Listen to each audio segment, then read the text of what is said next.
আলাইকুম সবাইকে। আজকে আমি মিস্টার নুডলসের 3 রকমের রামেন নিয়েছি।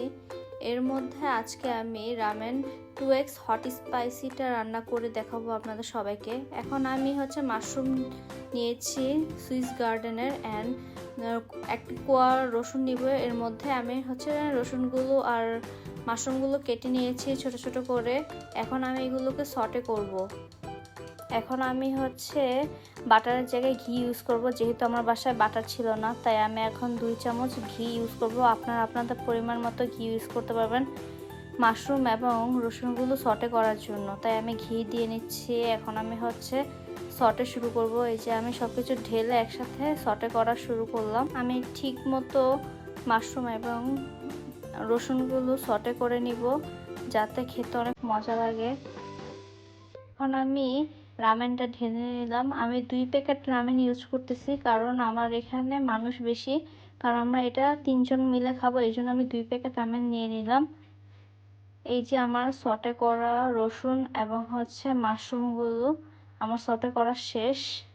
এখন আমি ঠিকমতো দেখে নিচ্ছি যে কতটুকু নুডলসটা হলো।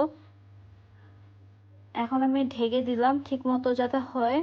মিস্টার নুডলসের রামেনের প্যাকেটে এই 2 প্যাকেট ছিল। একটা সস, যেটা আমি এখন রান্নার সময় ঢেলে নিচ্ছি, কারণ আমার কাছে মনে হয় সসটা রান্নার সময় দিয়ে নিলে নুডলসটা খেতে আরও বেশি মজা লাগে। আপনারা চাইলে প্লেটের ভিতরে সসটা নিয়ে সিসিমি সিডটা ঢেলে তারপর নুডলসটা পরিবেশন করতে পারেন, কিন্তু আমি যেহেতু সসটা দিয়ে নুডলসটা পছন্দ করি, তাই রান্নার সময় সসটা ঢেলে নিয়েছি।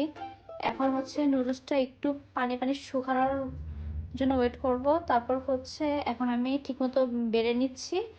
এখন আমি সিসিমি সিডটা দিয়ে নিচ্ছি। এখন আমি সুন্দর করে ডেকোরেশন করব। যে আমি মাশরুম, চিকেন বল, ডিম দিয়ে সুন্দর করে ডেকোরেশন করে নিলাম। এখন খাওয়ার পালা, খেয়ে দেখি কেমন।